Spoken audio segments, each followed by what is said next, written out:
नमस्कार, मी प्रशांत सागवेकर. शिक्षणाच्या वाटा या कार्यक्रमात तुम्हा सगळ्यांचं आज पुन्हा एकदा मनापासून स्वागत. आज आपण चर्चा करतोय नीटच्या पार्श्वभूमीवर मेडिकल प्रवेशाच्या संधी या विषयावर. आणि या विषयावर बोलण्यासाठी आज आपल्या स्टुडिओमध्ये आपण आमंत्रित केलंय डॉक्टर अक्षय भुमकर. हे स्वतः गोल्ड मेडलिस्ट आहेत मेडिकलमधले आणि सध्या हे ॲनेस्थेशिया MD आहेत आणि MVJ medical college and research centre hospital Bangalore या ठिकाणी ते कार्यरत आहेत. याच्या आधी त्यांनी KM हॉस्पिटल, पुण्याच्या KM हॉस्पिटलमध्ये सुद्धा त्यांनी काम केलेलं आहे. आणि त्यांच्यासोबत आपण आमंत्रित केलं आहे महेश कुमार भुमकर, जे त्यांचे वडील आहेत. आपण दोन्ही पाहुण्यांचं अगदी मनापासून स्वागत करूया. नमस्कार. नमस्कार. नीटच्या पार्श्वभूमीवर मेडिकल प्रवेशाच्या संधी याविषयी मी आज चर्चा करणार आहे. खरं तर आपल्याला सगळ्यांना माहिती आहे की मेडिकलमध्ये ज्यांना जायचं आहे 12वी नंतरची ही एंट्रन्स एक्झाम आहे आणि ती खूप महत्त्वाची असते. आता ही एंट्रन्स एक्झाम ज्यांनी दिली आहे किंवा पुढे जे काही देणार आहेत या सगळ्यांसाठी हा आमचा एपिसोड खूप महत्त्वाचा असणार आहे. त्याच्यामुळे तुम्ही सगळेजण नीट लक्ष देऊन ऐकाल आणि पाहाल असं मला वाटतं. डॉक्टर अक्षय भुमकर यांना माझा पहिला प्रश्न आहे.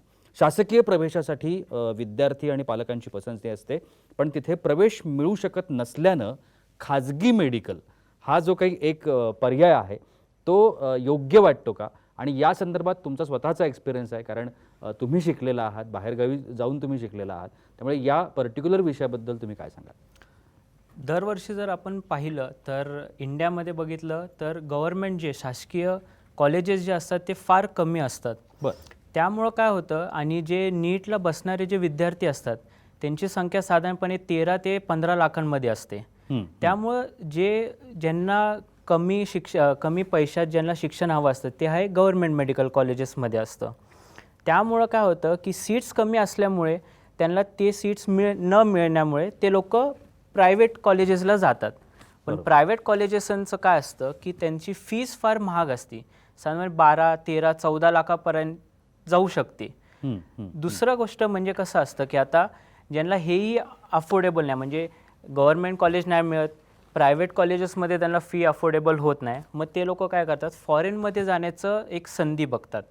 तर फॉरेनमध्ये जाणं म्हणजे स्मॉलेंड स्टेट मेडिकल युनिव्हर्सिटी जिथं मी शिकलेलो आहे तिथं फी साधारणपणे दरवर्षी 4 ते 4.5 लाखांमध्ये आपलं खर्चासकट संपूर्ण आपलं शिक्षण होतं दरवर्षी. त्यामुळं आईवडिलांना, पेरेंट्स लोकांना जे असतं त्यामुळं ते फार अफोर्डेबल त्यांना ती संधी असते. आणि मुलं आपलं जे स्वप्न असतं की MBBS मला व्हायचं आहे 12वी नंतर, ते त्यांचं संपूर्ण ते त्याच्यात करू शकतात त्यांचं शिक्षण त्या ह्याच्यामध्ये. सो त्यांचं एक जे स्वप्न असतं ते कमी पैशांमध्ये पूर्ण होतं, असं ते तिकडचं शिक्षण असतं. बरं, मला दुसरा जो प्रश्न आहे तो तुमच्या वडिलांनाच विचारायचा आहे. महेश कुमार सर, अत्यंत आपण पाहतो की मेडिकलला प्रवेश घेऊ इच्छिणारी जी मुलं आहेत त्यांची संख्या खूप मोठी असते, पण बऱ्याच वेळेला असं होतं की आर्थिक परिस्थितीमुळे त्यांना प्रवेश घेता येत नाही. आणि आपल्याकडे एक जो समज आहे की मेडिकलला जायचं म्हणजे मग खूप सारे पैसे लागतात, खूप सारा खर्च असतो जो मेडिकलच्या संपूर्ण शिक्षणावरती खर्च होतो. अशा वेळेला आर्थिक समस्या हा फार मोठा भाग येतो. पण रशियातलं जे दर्जेदार शिक्षण आहे त्याकरता येणारा खर्च हा खूपच कमी आहे. तुमच्या मुलानं स्वतः रशियात जाऊन शिक्षण घेतलं आहे, तर या सगळ्याबद्दल तुमचं मत काय, तुम्ही काय सांगाल? नमस्कार. पहिलं साम TVचे मी आभार मानतो की मला या इथं तुम्ही मुलाखतीसाठी बोलवलं. आता माझा मुलगा तिथं शिकून आला आहे, MBBS करून आला आहे. जेव्हा तो 12वी पास झाला तेव्हा माझ्यासमोर असा प्रश्न पडला की याला MBBSसाठी याची इच्छा तर आहे, पण याला MBBSला जायचं आहे, पण पैशाची चणचण भासायला लागली. तेव्हा मग मी विचार केला की आपल्याला इंडियामध्ये, भारतामध्ये तर शिक्षण त्याला प्रायव्हेट कॉलेजमध्ये घ्यायची माझी ऐपत नव्हती. बरोबर. पण मी माझ्या मुलांनीच त्या स्मॉलेंड स्टेट मेडिकल युनिव्हर्सिटीचा पूर्ण अभ्यास केला. तिथं काय फीज असती सगळं बघितलं.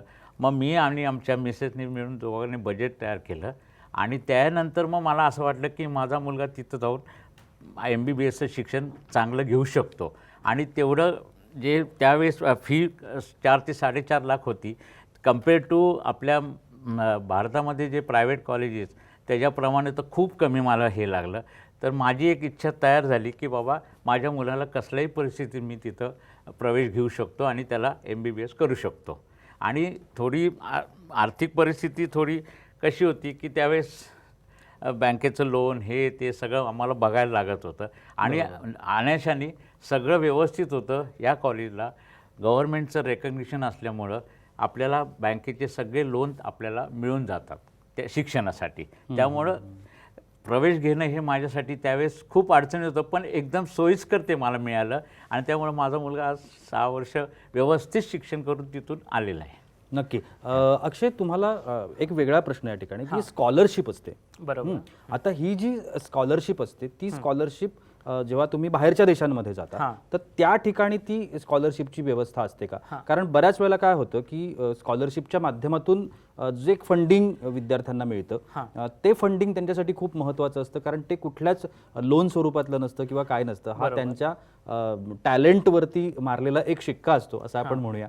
तर ती स्कॉलरशिपची व्यवस्था असते का, आणि त्याच्याविषयी जर ती असेल तर त्याच्याविषयी काय आपल्याला माहिती प्रेक्षकांना देता येईल? आता आपण जर सगळा सर्वे पाहिला तर इंडियामध्ये असं कुठलंही कॉलेजेस नाही जे MBBSला स्कॉलरशिप देतं. बट फॉरेन कंट्रीजमध्ये कसं असतं की जर मुलगा जर हार्ड वर्किंग असेल, ज्याला आपण म्हणतो एक डिसिप्लिन असेल, तर त्यांना एक स्कॉलरशिप अकॅडमी देते आपल्याला. आणि ती जी स्कॉलरशिप असती ज्यांच्या आम्ही मार्फत गेलेलो आहोत, जसं कॉस्मॉस एज्युकेशन कन्सल्टंट ज्यांचे हेड आहेत डॉक्टर आलोक एरॉन म्हणून, त्यांच्या आईवडिलांच्या स्मृतीमध्ये ती स्कॉलरशिप दिली जाते.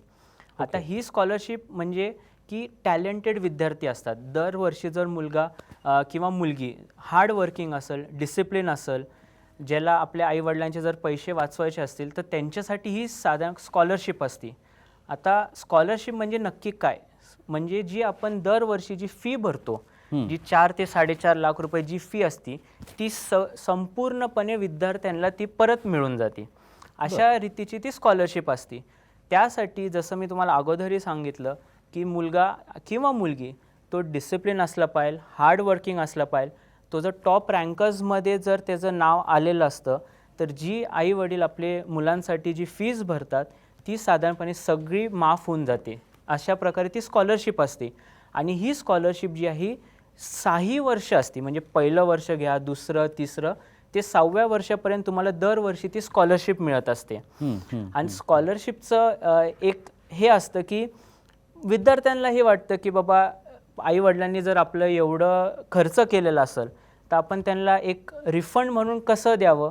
तर मुलांचं एकच काम असतं की तिथं डिसिप्लिन राहून हार्डवर्किंग राहून अभ्यास करावा.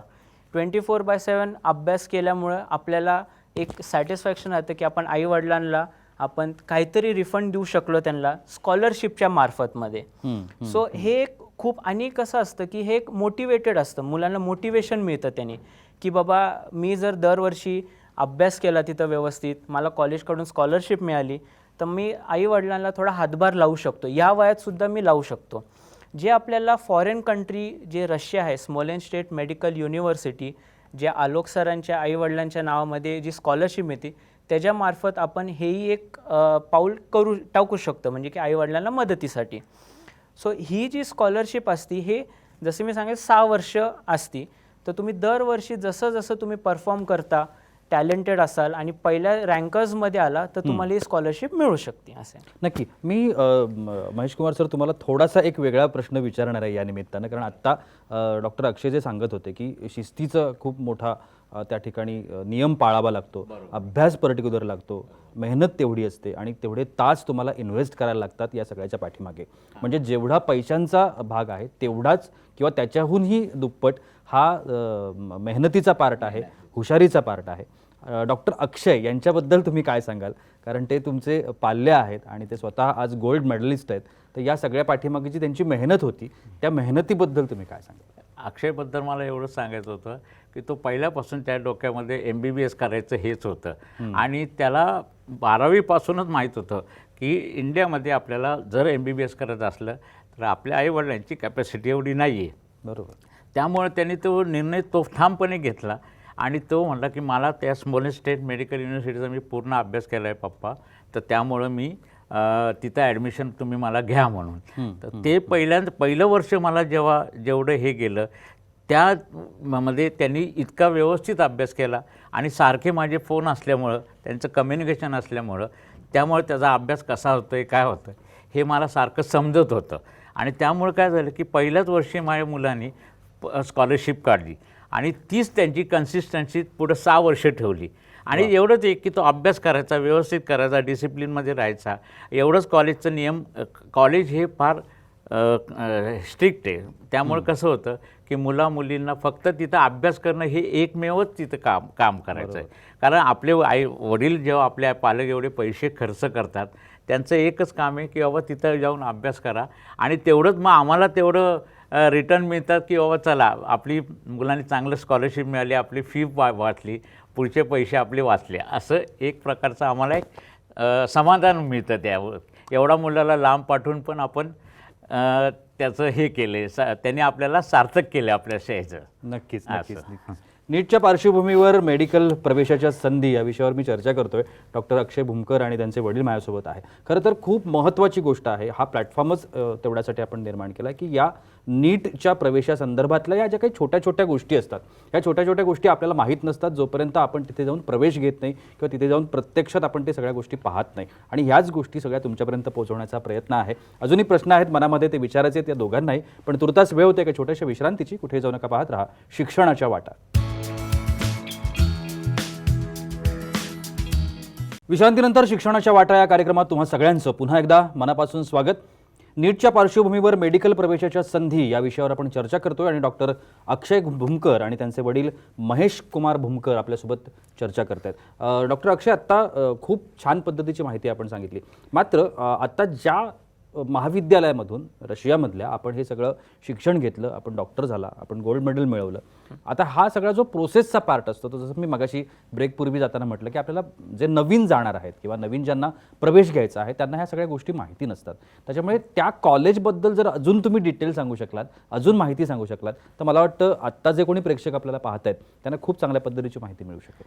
पहिला तर प्रश्न असा पडतो की हे कॉलेज जर रशियामध्ये आहे तर तिकडचं शिक्षण कसं असणार आहे, हा प्रश्न असतो. बरोबर. तर मला हे सांगायचं असतं की जरी कॉलेज रशियामध्ये असेल तरी तिकडचं जे शिक्षण आहे पहिल्या वर्षी ते 6व्या वर्षी हे सगळं इंग्लिशमध्ये असतं. हा सर्वात मोठा प्रश्न की मी बाबा रशियाला जाऊन शिक्षण घेणार आहे तर तिकडचं कुठल्या भाषेमध्ये शिक्षण असेल, काय असेल. तर एक सांगू शकतो की पहिलं वर्ष ते 6वं वर्ष हे 6ही वर्ष इंग्लिशमध्ये असतात आणि टीचर जे शिकवणारे असतात आपल्याला तेही आपल्याला इंग्लिशमध्ये सगळ्या गोष्टी कन्वे करत असतात. तिकडचं जे ॲटमॉस्फिअर असतं कॉलेजेसचं, टीचर्स आणि स्टुडंट्सचं जे रिलेशन असतं ते फार चांगलं असतं की तिथं लेक्चर्स टाईम टू टाईम घेतले जातात, क्लासेस होतात तिथं सगळ्या व्यवस्थित, जसं आपल्याला टाईम टेबल वगैरे दिलेला असतो. तर त्याच्या हिशोबाने ते आपल्याला कॉलेजेसचं सगळं माहिती मिळू शकते. म्हणजे इन द सेन्स की कसं तिथं शिक्षण केलं जातं, आपल्याला तिकडचे लेक्चर्स कसे दिले जातात. आणि दुसरी गोष्ट म्हणजे की जे हॉस्पिटलला जाऊन आपण जसं हे करतो, काय म्हणतात की इंटर्नशिप. इंटर्नशिप जसं करतो, तर तेव्हाही जाऊन आपल्याला एक चांगला प्रॅक्टिकल नॉलेज ज्याला आपण म्हणतो. MBBS कसं असतं की आपण नुसतं बुक उघडली, वाचलं आणि पेशंटला जाऊन ट्रीट केलं असं नसतं. तुम्ही एकदा पुस्तक वाचणं आणि त्या समांतरचं एक पेशंट बघणं, तर तुम्ही जे वाचलेलं असतं ते तुमच्या चांगलं लाईफ लाँग राहू शकतं. तर ते एक महत्त्वाचं असतं तिथं. त्यामुळं जे पेशंट असतं, टीचर आपल्याला काय करतात की सर्वात पहिलं टेक्स्टबुक वगैरे वाचा म्हणतात, त्या सिमिलर आपल्याला एक पेशंट दाखवतात. त्यामुळे तो जो आजार असतो तो आपल्या लाईफ लाँग ह्याच्यात राहतो, असं असतं ते. नक्कीच. ज्या कॉस्मॉस एज्युकेशनच्या माध्यमातून तुम्ही हे सगळं शिक्षण किंवा घेतलं, मगाशी तुम्ही त्याचा उल्लेख पण केला होता, पण साधारणतः आत्तापर्यंत किती मुलांना या कॉस्मॉस एज्युकेशननं ही संधी मिळवून दिलेली आहे आणि त्याबद्दलची आपल्याकडे काय माहिती आहे? आता कॉस्मॉस एज्युकेशन कन्सल्टंट ही एक मोठी टीम आहे. डॉक्टर आलोक एरॉन जे त्यांचे हेड आहेत, ती एक त्यांची टीम असते. पहिली जी बॅच होती ती 2002 सालामध्ये गेली होती. त्यापासून ते 2019 पर्यंत साधारणपणे 4 ते 4,500 मुलं तिथं शिक्षण घेऊन इंडियामध्ये येऊन पुढचं आपलं शिक्षण त्यांनी कंटिन्यू केलेलं आहे. जसं मी आता MD ॲनेस्थेशिया माझं 6ही वर्ष 2011 ते 2017 माझं स्मॉलेनस्टेट मेडिकल युनिव्हर्सिटीमध्ये शिक्षण झालं. त्यानंतर मी माझी नीटची एक्झाम देऊन, नीट PGची एक्झाम देऊन आता MD ॲनेस्थेशियासाठी मी तिथं कंटिन्यू केलेलं आहे. सो मग आता आणि ह्या वर्षी ॲट प्रेझेंट जर तुम्ही विचारलं तर तिथं साधारण 1300 ते 1400 मुली तिथं टोटल शिकतात. त्यातले 550 जे आहेत त्या मुली आहेत आता. बरं. तर पालकांना, पेरेंट्स लोकांना प्रश्न पडतो की फॉरेनला जाणं मुलींना सेफ आहे का नाही. तर कॉस्मॉस एज्युकेशन कन्सल्टंट मेन म्हणजे मुलं आणि मुलींसाठी एक सेफ आहे. त्याचं कारण म्हणजे असं की जसं मी तुम्हाला अगोदर सांगितलं की ती एक टीम असती. आपल्याला हितून म्हणजे इंडियातून मुलांना प्रश्न राहतो की बाबा फॉरेन आहे, विजा कसा काढायचा, पासपोर्ट कसा करायचा, एअर तिकीटचं कसं असतं, तिथं जाऊन आपल्याला एअरपोर्टला रिसीव्ह कोण करणार, तिकडं कसं आपल्याला कॉलेजला पोचवणार. तर जी कॉस्मॉस एज्युकेशन कन्सल्टंटी आहे ती आपल्याला जेव्हा आपण एकदा ॲडमिशन घेतो त्यानंतर आपली प्रोसेस चालू होती. प्रोसेस चालू म्हणजे कसं की तुमचं ॲडमिशन कन्फर्म झालं आहे, तुमचा रोल नंबर काय, तुमचं फ्लाईट डिटेल्स कधी आहे, तुम्हाला कधीपर्यंत काय तयार ठेवायचं आहे, तुमच्या बॅग्स कधी पण पॅक करायचे, हेही ते आपल्याला प्रोव्हाइड करतात. आणि एकदा जेव्हा तुम्ही तुमचं फ्लाईट टेक ऑफ करून तुम्ही जेव्हा रशियाला पोचता तर अकॅडमीची जी ॲडमिनिस्ट्रेटिव्ह टीम आहे आणि जी कॉस्मॉसची टीम आहे ते आपल्याला एअरपोर्टला रिसीव्ह करायला असतात. म्हणजे ज्या क्षणी आपण रशियाला पाऊल ठेवतो त्या क्षणाने आपली सेफ्टी जी आहे ती चालू होती. एकदा सेफ्टी म्हणजे एअरपोर्टपासून कॉलेज तिथं संपत नसती. ती एकदा जेव्हा मुलं मुली कॉलेजला पोचले त्यानंतर त्यांची सेफ्टी अजून वाढली जाते. कारण की आपण अशा एक एन्व्हायरमेंटमध्ये आलेलो असतो की आपल्याला तिकडचं काही माहीत नसतं. आणि फॉरेन म्हटलं की थोडंफार आपलं मुलांना मुलींना थोडं फ्रीडम असतं. पण जे कॉस्मॉसची टीम आहे ते आपलं फ्रीडम हे जास्ती वाढू देत नाही. त्याचं कारण म्हणजे काय, त्यांना एक जाणीव असते की स्टुडंटच्या आईवडिलांनी एक पैसे खर्च करून मुलांना तिथं पाठवलेलं असतं. त्या पैशांचं सार्थक व्हावं म्हणून ते एक ॲज अ गार्डियन म्हणून आपल्याला तिथं असतात. म्हणजे आपण त्यांना म्हणू एक सेकंड पेरेंट म्हणून ते आपल्याला असतात. उद्या काही जरी झालं, काही प्रॉब्लेम आला, ॲकॅडमिकशी रिलेटेड प्रॉब्लेम आला, हेल्थ रिलेटेड प्रॉब्लेम असला, ते सगळे प्रॉब्लेम्स आपले जे सेकंड पेरेंट्स म्हणजे अकॅडमीची एक टीम आणि कॉस्मॉसची team along with doctor Alok Aeron जे आहेत ते 24/7 आपल्या मदतीसाठी असतात. सो त्याचं काय होतं की पेरेंट्सची पण एक काळजी जी आहे ती कमी होऊन जाते. असंच आहे की आपला मुलगा तिथं सेफ आहे. नक्की. दुसरा एक याच्यामधला जो प्रश्न आहे की रशियामध्ये डॉक्टर होण्याची जी आता प्रोसेस आहे, कारण आता समजा एखाद्याने जरी ठरवलं की आता मला रशियामध्ये जाऊनच डॉक्टर व्हायचं आहे किंवा तिथेच प्रवेश घ्यायचा आहे, पण ती जी काही प्रोसेस आहे पूर्ण ती प्रोसेस कशी असते? प्रोसेस जर म्हटलं आता तर सर्वात पहिलं आपल्याला 11th आणि 12th 11वी आणि 12वीला फिजिक्स, केमिस्ट्री आणि बायोलॉजी हा सब्जेक्ट निवडावा लागतो. बरं. त्याच्यात आता इंडियन गव्हर्नमेंटनी क्रायटेरिया कसा ठेवलेला असतो की फिजिक्स, केमिस्ट्री आणि बायोलॉजीमध्ये तुम्हाला 50% कंबाईंड 50% मार्क हवे असतात. आता सेकंड स्टेप काय असती की त्याच्यात तुम्ही नीटमध्ये पास झाले पाहिजे. आता नीटचं कसं असतं की इंडियामध्ये त्यांनी सांगितले मागचे 3 वर्षाचा रिझल्ट तुम्ही गृहीत धरू शकता. म्हणजे 2018, 19 आणि 20 या 3 वर्षाचं तुम्ही जर नीट पास झालेले असताल तर तुम्ही तिथं ॲडमिशन घेऊ शकता. तर हे साधारणपणे हा क्वालिफाईंग म्हणजे तुम्ही ॲडमिशनसाठी कसं क्वालिफाय होऊ शकता, तर हे 11वी 12वीमध्ये PCBमध्ये 50% आणि नीटमध्ये तुम्ही पास झाले असले पाहिजे. अशा परीने आपलं तिथं ॲडमिशन होऊ शकतं. नक्की. जनरली महेश कुमार सर की मध्यमवर्गीय जे पालक आहेत ते फारसा अशा सगळ्या गोष्टींचा विचार करत नाहीत, कारण सगळ्यात मोठा जो पार्ट असतो याच्यामधला तो खर्चाचा पार्ट असतो, किंवा मग एवढ्या शिक्षणासाठी परदेशातच कसाला पाठवायचं, किंवा परदेशात गेल्यानंतर माझा मुलगा पुन्हा आपल्याकडे येईल की नाही, भारतात येईल की नाही. आणि तो आपल्याला, कारण आपण नेहमी म्हणतो की मुलं ही फ्युचरमधली काठी असते पालकांची, त्यामुळे ह्या सगळ्या विचार त्यांच्या मनामध्ये असतो. आणि विदेशातला हा जो शिक्षणाचा एक खूप मोठा पार्ट आहे की तुमचा मुलगाच स्वतः तिथे जाऊन हे सगळं शिक्षण घेऊन आलाय. तर एक पालक म्हणून विद्यार्थ्यांचे तुम्ही आपल्या प्रेक्षकांना काय सांगाल, तुमचा अनुभव काय होता? आता मी माझ्या मुलाला MBBSसाठी जेव्हा हे केलं होतं की शिक्षणासाठी बाबा प्रवृत्त केलं, मी पण प्रवृत्त केलं की बाबा तू जा तिथं, तुला तेव्हा म्हणला पप्पा एवढा लांब जायचं कसं होईल, म्हणलं काही काळजी करू नको. आणि मुलं कसं आहे की दरवर्षी इथं 2 महिने इथं इंडियामध्ये येतात. त्यामुळे कसं होतं की पालकांना एक हे सॅटिस्फॅक्शन वाटतं की चला माझा मुलगा 10 महिने जरी तिथं असला तरी 2 महिने मला भेटायला येतो इथं. हा एक प्रकार.